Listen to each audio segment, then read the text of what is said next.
그 남태평양에 위치하고 있는 피카린이라고 하는 섬이 있습니다.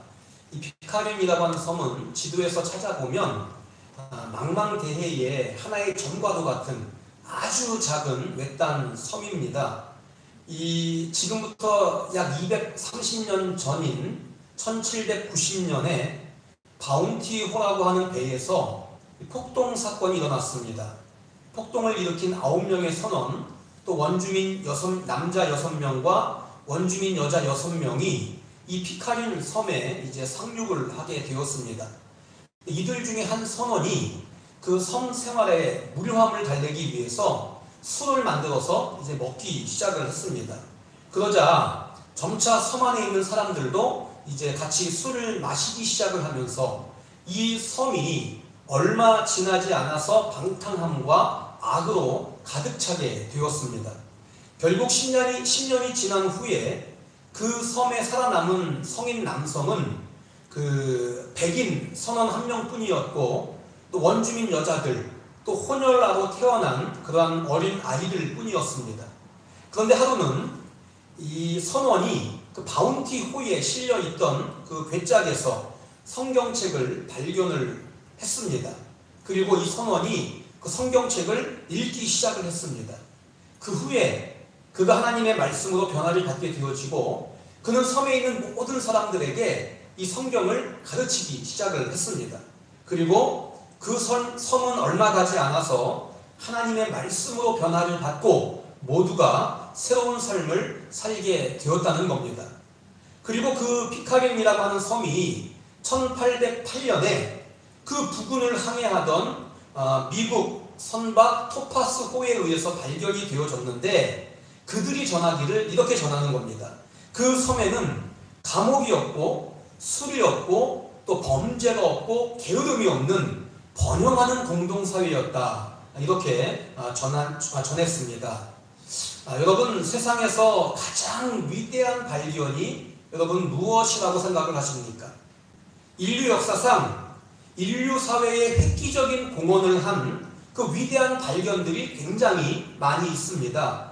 그러나 그 어떠한 것보다도 가장 위대한 발견은 우리가 복음을 통해서 구세주를 발견한 것임을 믿으실 수 있기를 바랍니다. 여러분, 이것은 세상 지혜로는 절대 알 수 없는 것이고 깨달을 수 없는 겁니다. 세상 지혜를 볼 때에는 이 믿음이라고 하는 것, 이 복음이라고 하는 것은 너무나도 미련할 뿐이죠.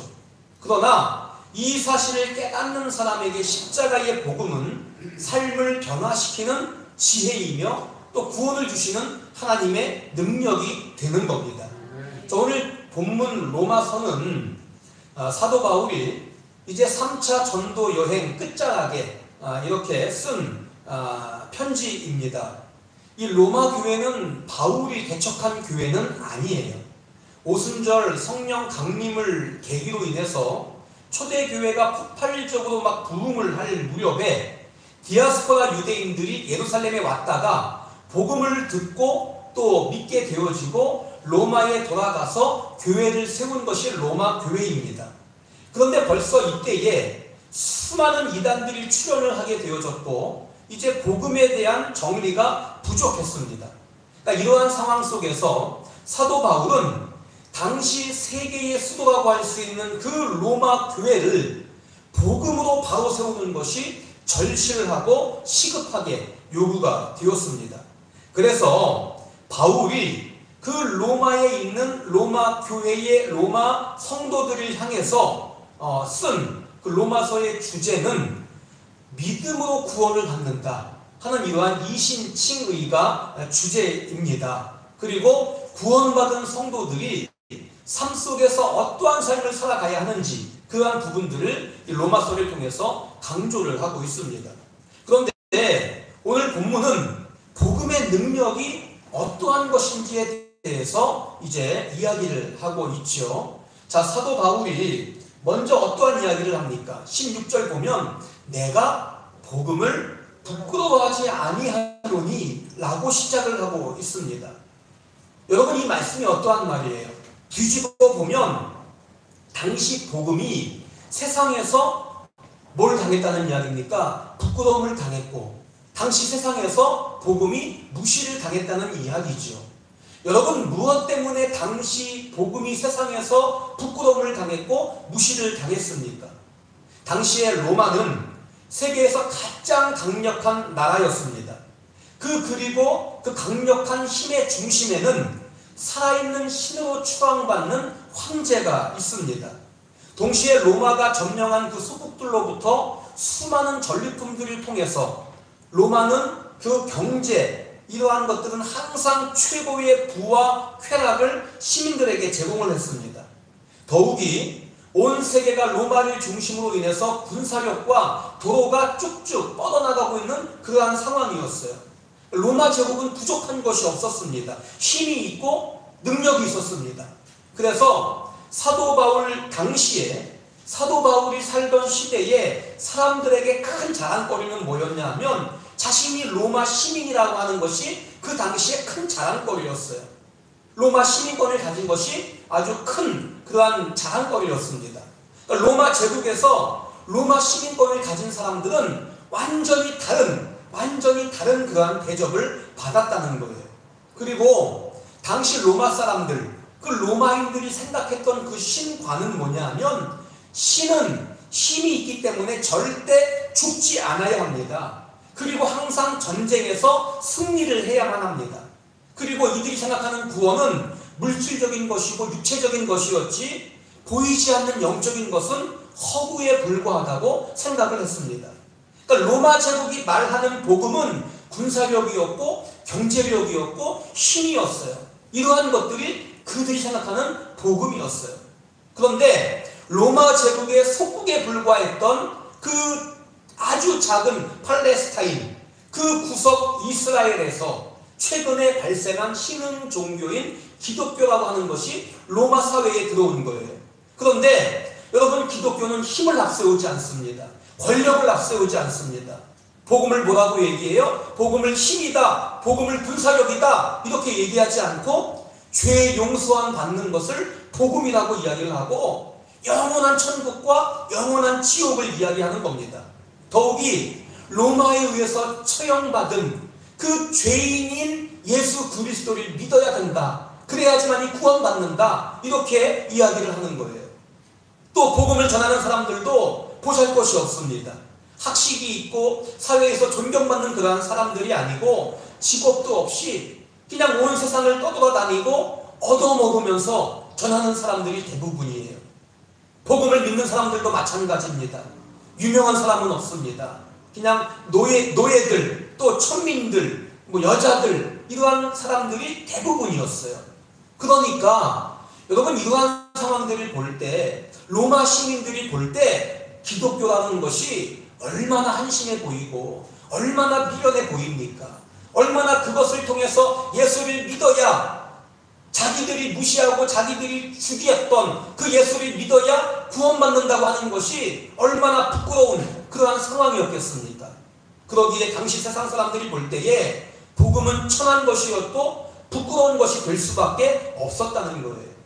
그런데 여러분, 사도 바울은 뭐라고 얘기해요? 내가 복음을 부끄러워하지 아니한다 라고 이야기를 하고 있습니다. 여기에서 부끄러워하지 아니한다 라고 하는 이것은 단지 소극적으로 내가 부끄러워하지 않는다, 이것이 아니고 그 차원을 뛰어넘어서 엄청나게 내가 복음을 자랑한다 하는 이러한 뜻입니다. 여러분, 그 이유가 어디에 있을까요? 오늘날 사람들이 또 복음에 실망하는 그 이유가 무엇이 있습니까? 사람들이 예수님을 믿다가 예수님을 떠나는 이유, 그것이 어디에 있을까요? 가장 중요한 이유는 자신의 현실 문제에 도움이 되지 않는다고 생각을 하기 때문입니다.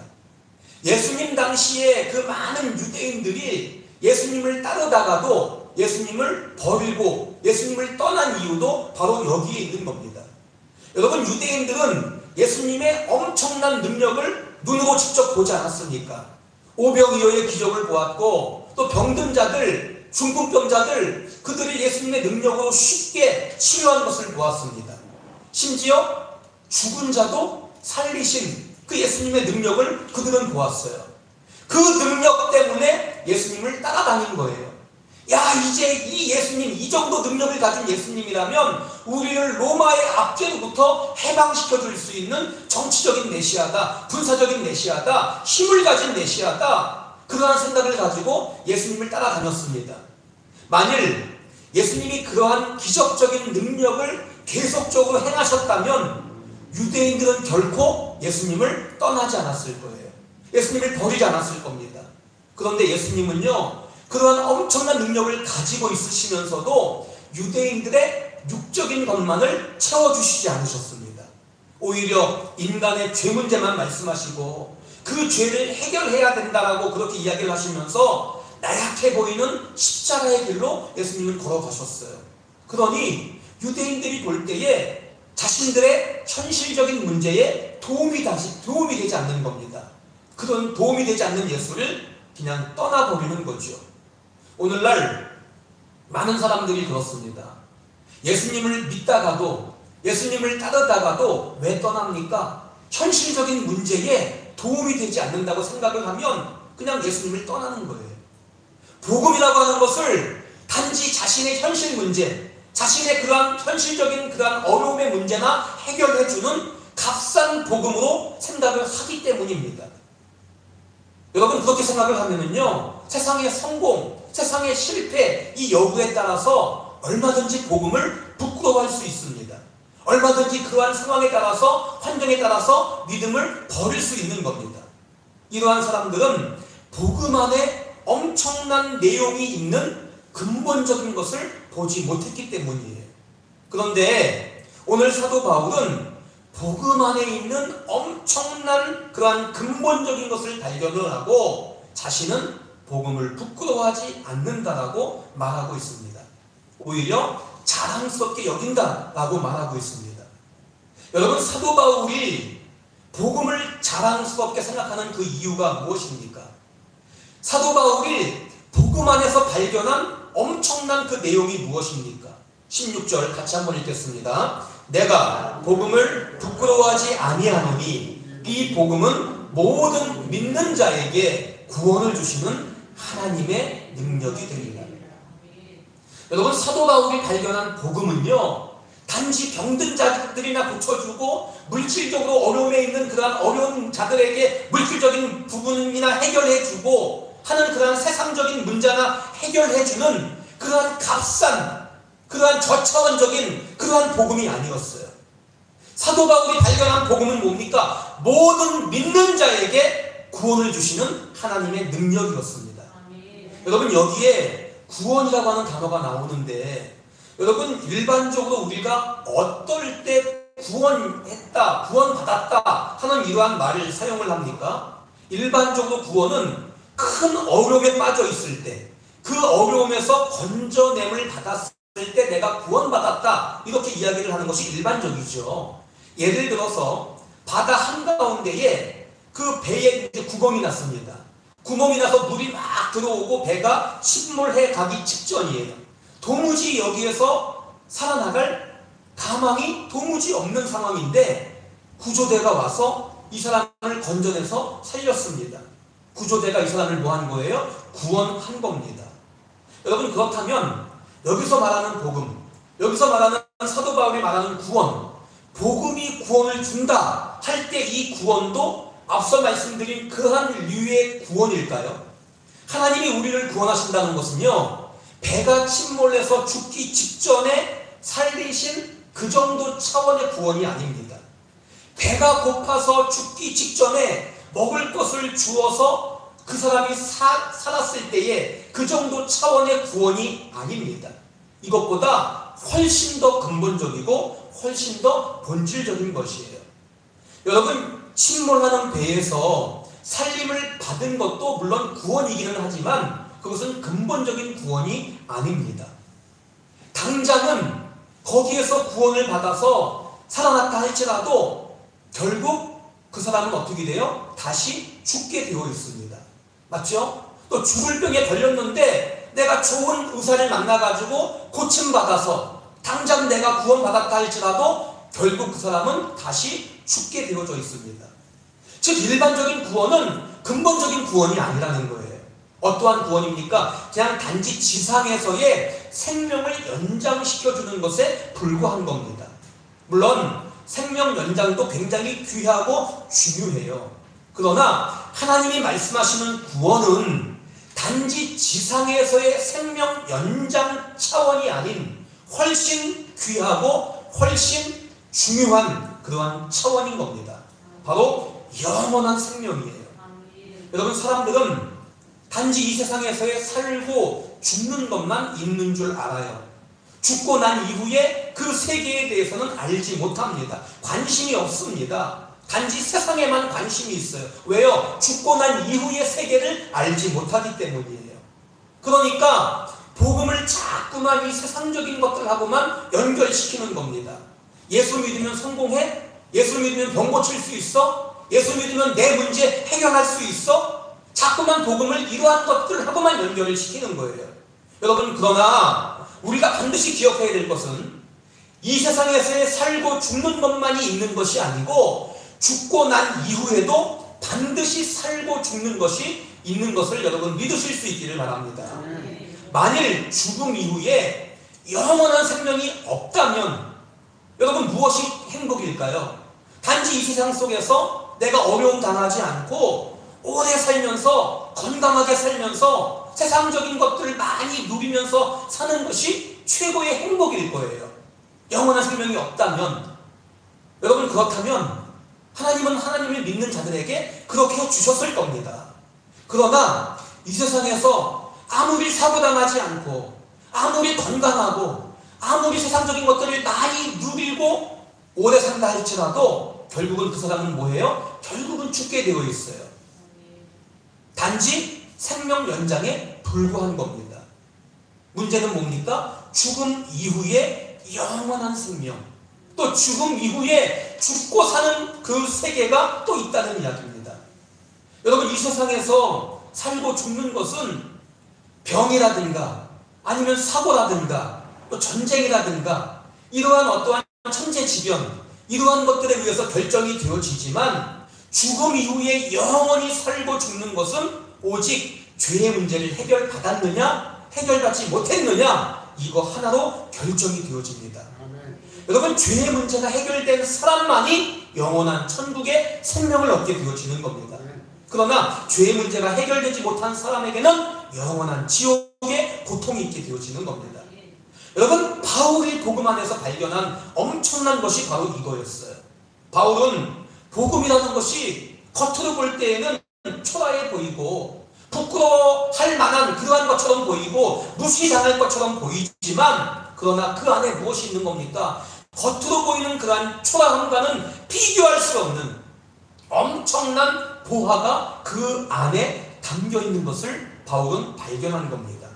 바로 복음 안에 인간의 근본적인 죄의 문제를 깨끗하게 해결하는 참된 구원, 영원한 생명이 그 안에 들어있는 겁니다. 구원을 주시는 하나님의 능력이 그 안에 들어있는 겁니다.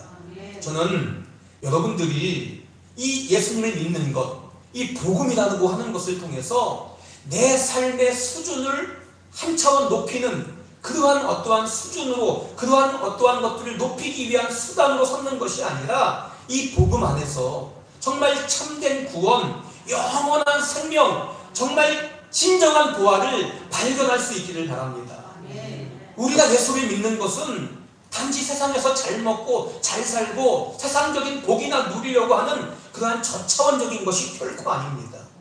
인간의 힘을 가지고는 도무지 해결할 수 없는 그 근본적인 죄의 문제, 이 죄의 문제를 하나님의 능력으로 해결받아서 영원한 천국의 생명을 기업으로 얻기 위한 것임을 믿을 수 있기를 바랍니다. 이것이 바로 복음의 능력이에요. 이 사실을 믿을 때 오히려 복음이 부끄럽지 아니하고 오히려 자랑스럽게 여겨지게 되어질 겁니다. 여러분, 그렇다면 왜 복음만이 우리를 구원하는 그러한 능력이 되어지는 것일까요? 왜 복음만이 우리를 구원하는 능력이 되는 것일까요? 17절 같이 읽습니다. 복음에는 하나님의 의가 나타났어. 여기에서 하나님의 의라고 하는 것은 쉽게 말씀을 드리면 하나님이 보시기에 옳은 것, 이것이 하나님의 의입니다. 절대자 하나님이 세운 기준에 부합한 것, 이것이 하나님의 의입니다. 여러분, 그 예전에 제가 인터넷 설교를 듣다가 어느 목사님께서 이 구원에 대해서, 구원이 무엇인지에 대해서 이 수학적인 질문을 통해서 설명하는 것을 들은 적이 있습니다. 제가 참 인상적이었기 때문에 여러분들에게 말씀을 드리겠습니다. 여러분들에게 제가 한번 질문을 해볼게요.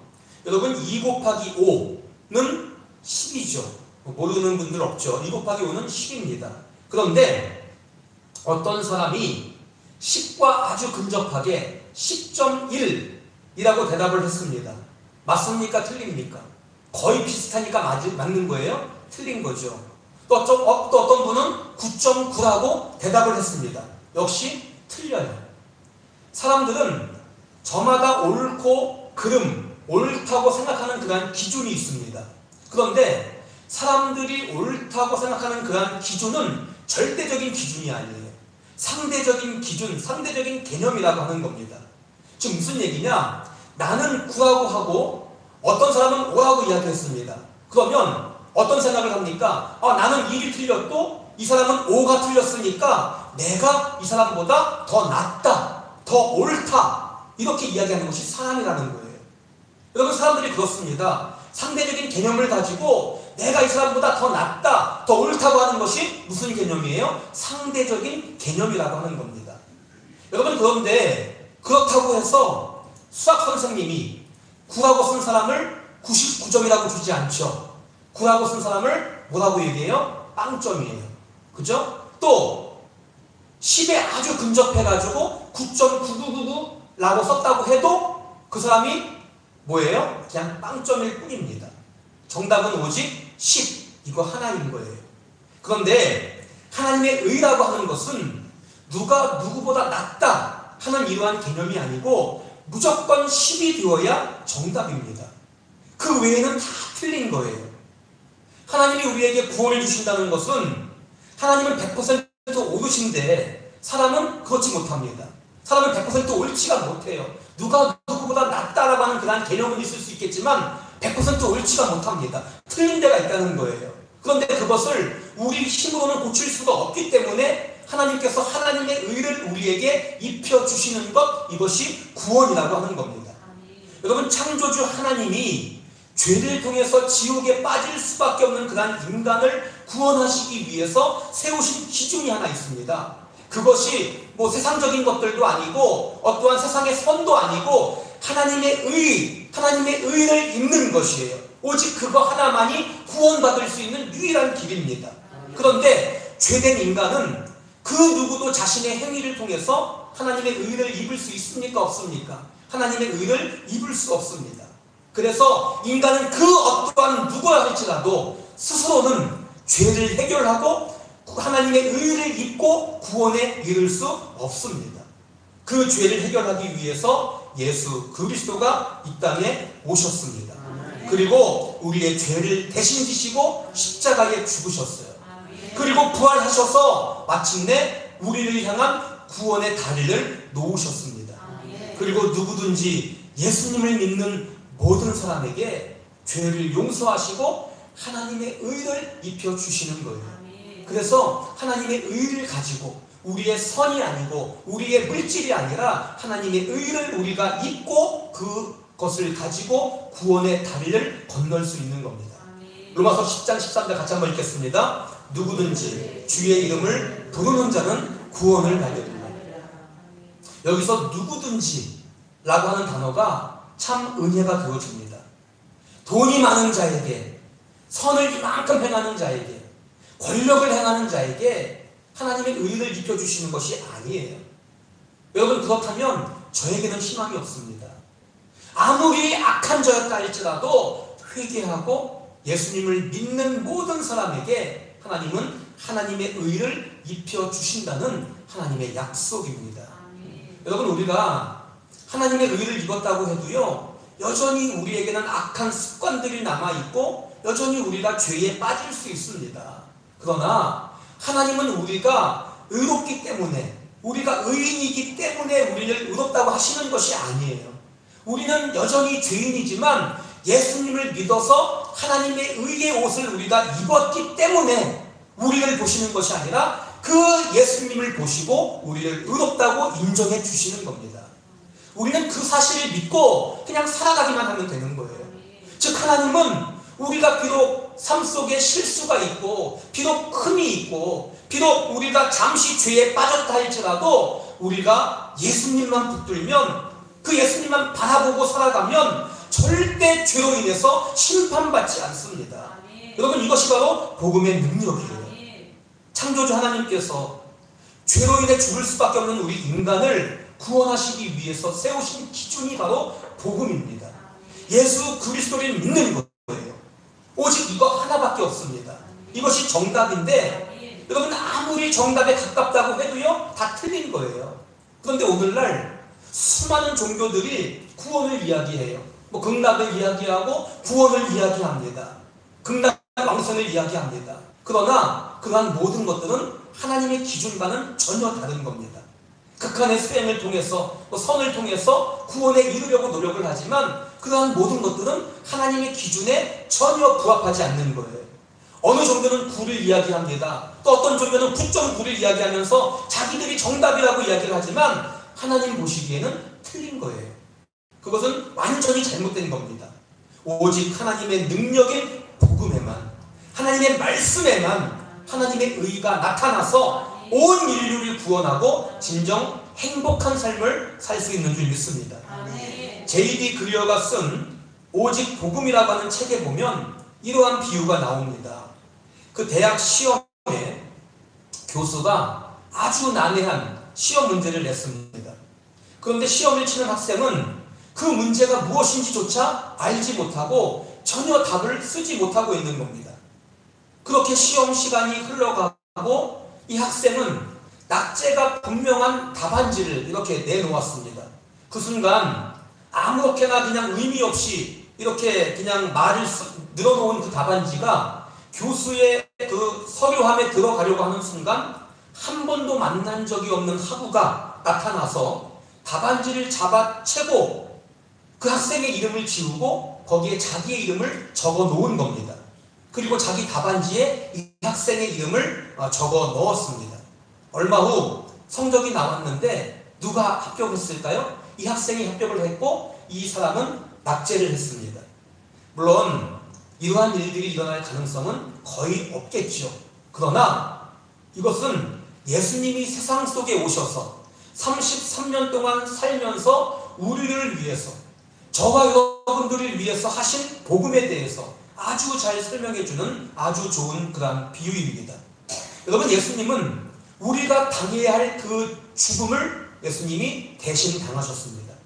그분의 의가 우리 것이 되어졌고 우리의 죄는 그분의 것이 되었습니다. 나 대신 예수님이 죽기까지 형벌을 받으셨습니다. 그리고 예수님은 3일 만에 부활하셨습니다.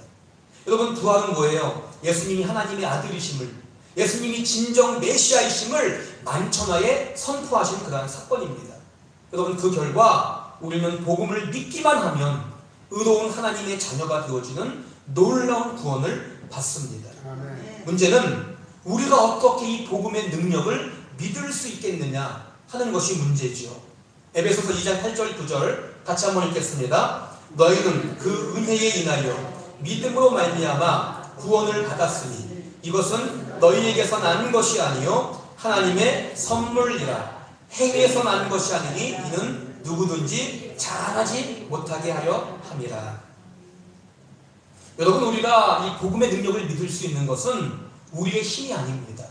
오직 하나님이 베푸시는 은혜의 선물로만 가능합니다. 종종 이 전도를 하다 보면 어떤 사람은 내가 믿으려고 해도 도무지 믿어지지 않습니다 하는 분들이 있고, 또 어떤 사람은 이 복음에 대해서 전혀 관심이 없었는데 질병을 통해서 또 실패를 통해서 고난을 통해서 이 믿음을 얻게 되었다라는 고백을 하는 경우를 보게 되어집니다. 결국 하나님이 선택하신 사람은 하나님의 때가 되어서 복음을 믿는 그러한 믿음을 하나님이 선물해 주십니다. 이것은 하나님의 방법인 거예요. 저는 여러분들 모두가 하나님의 여러 가지 방법을 통해서 하나님의 때에 지금 믿음을 선물 받아서 하나님의 자녀가 되어준 줄 믿습니다. 반대로 성경은 또 인간의 관점에서도 말씀을 하고 있습니다. 자, 우리 같이 한번 로마서 10장 17절 같이 한번 읽겠습니다. 그러므로 믿음은 들음에서 나며 들음은 그리스도의 말씀으로 말미암느니라. 우리가 간절히 사모하는 마음, 또 겸손한 마음을 가지고 복음을 들을 때 성령님은 그의 사모하는 그 마음을 보시고 구원 얻는 믿음을 주십니다. 여러분, 그렇기 때문에 우리가 우리의 그 외모를 보시지 아니하시고 우리의 마음의 중심을 보시는 그 하나님 앞에서 여러분들이 이 시간에도 정말 사모하는 마음을 가지고 또한 말씀을 들어야 합니다. 특히 오늘 또한 사도 바울은 17절을 통해서 믿음에 이르게 하나니 라고 말씀을 하고 있죠. 17절 뒤에 보면 믿음으로 믿음에 이르게 하나니 이러한 말씀을 하고 있습니다. 여러분, 이 말은 무슨 말일까요? 놀라운 구원을 얻는 것도 믿음이고 또 믿은 후에도 하나님을 의지하는 믿음을 가지고 계속적으로 살아가야 한다는 그러한 말씀을 하고 있는 거예요. 우리가 믿고 구원 얻었으니까 이제 내 마음대로 산다, 이것이 아닙니다. 끝까지 복음으로 살아가는 삶을 살아야 합니다. 인류의 제2의 조상인 노아는 120년 동안 하나님께 순종을 해서 방주를 준비합니다. 그러면서 동시에 120년 동안 복음을 전합니다. 이제 하나님이 물로 세상을 심판할 것이기 때문에 나와 함께 방주를 만들고 그 방주에 들어가야 산다라고 하는 이 복음을 전합니다. 노아가 무려 120년 동안 복음을 전했지만 여러분, 가족 외에 단 한 사람도 구원하지 못했습니다. 이 노아를 성공적인 전도자라고 보기 어렵습니다. 노아는 세상적인 관점으로 보면 미련해 보일 뿐이고 또 되게 한심해 보이는 그러한 사람일 뿐이었을 거예요. 그러나 하나님은 노아가 의인이었다라고 이야기를 합니다. 그 이유가 뭐예요? 노아는 복음의 능력을 믿었습니다. 그리고 복음으로 살았습니다. 그리고 복음을 믿고 복음으로 살고 복음을 전했기 때문이에요. 우리 역시 복음으로 의롭게 된 사람들인 줄 믿습니다. 그렇다면 복음으로 살고 우리도 역시 복음을 전해야 합니다. 말씀을 맺겠습니다. 이 북미와 유럽에는 사탄교라고 하는 그러한 종교가 있습니다. 그 종교에서 사용하는 사탄경이라고 하는 그 경전이 있는데 사탄경 바이블이라고 이야기를 해요. 사탄교 바이블이라고 이야기를 하는데 사탄교 바이블 1장 1절 제일 첫 부분이 이러한 내용이 써 있습니다. 너 삶의 주인은 너 자신이다. 이것이 사탄경 1장 1절에 써 있는 겁니다. 여러분, 지금도 사탄이 하는 최고의 유혹은 인류의 조상 아담과 하와를 유혹할 때와 똑같습니다. 너가 선악과를 먹으면 하나님처럼 눈이 밝아진다 하는 이것은 뭐예요? 너가 곧 하나님이 되어진다. 너가 내 삶의 주인이 되어진다. 그러니 하나님은 더 이상 필요 없다 하는 이러한 유혹 아닙니까? 여러분, 이것은 그때나 지금이나 인간을 영원한 지옥에 떨어뜨리려고 하는 사단의 전략입니다. 마귀의 최고의 유혹입니다. 지금도 사단은 우리를 구원하지 못하도록, 우리를 구원받지 못하도록 복음의 능력을 부인하게 만들어버려요. 그리고 인간의 능력을 자꾸만 극대화시켜서 우리를 속이려고 합니다. 여러분, 그러나 분명히 기억할 것은 하나님 외에는 구원자가 없습니다. 예수 그리스도 복음 외에는 다른 복음은 없습니다. 이것을 여러분들이 확실히 믿으시고 세상이 아무리 예수 믿는 것을 미련하다고 이야기할지라도 그러한 말에 흔들리지 않기를 바랍니다. 복음이 얼마나 놀랍고 위대한지 베드로 사도는 천사들도 복음 알기를 흠모한다고 그렇게 이야기를 했습니다. 여러분, 우리가 구원을 받았음에도 불구하고 소돔 고모라를 향해서 갔던 아브라함의 조카 롯처럼 자꾸만 세상에서 행복을 얻고 또 세상 것으로 만족해야 하는 그러한 삶은 복음의 능력을 부인하는 겁니다. 우리는 예수님을 믿음을 통해서 구원받은 하나님의 자녀요 하나님 나라의 백성으로 살아가야 합니다. 여러분, 우리가 돈이 없어서 불행한 것이 아닙니다. 하나님의 사랑을 거부하기 때문에 또 거짓의 아비인 사단에게 속아서 자꾸만 세상을 따라서 살아가기 때문에 여러분 우리가 불행한 겁니다. 우리 모든 성도분들 정말 보이는 것에만 주목하지 마시고 보이지 않는 영적인 것에 주목할 수 있는 그러한 인생이 될 수 있기를 바랍니다. 오늘 말씀을 통해서 우리 모든 성도분들 정말 복음의 능력을 믿으실 수 있기를 바라고 이 복음을 부끄러워하지 않기를 바라고 정말 복음의 삶을 살 수 있음을 통해서 이 땅에서도 하나님이 주시는 풍성한 은혜를 누리고 또한 심판날에 영원한 천국을 기업으로 얻으실 수 있는 우리 모든 성도분들이 다 될 수 있기를 정말 주님의 이름으로 축원을 드리겠습니다.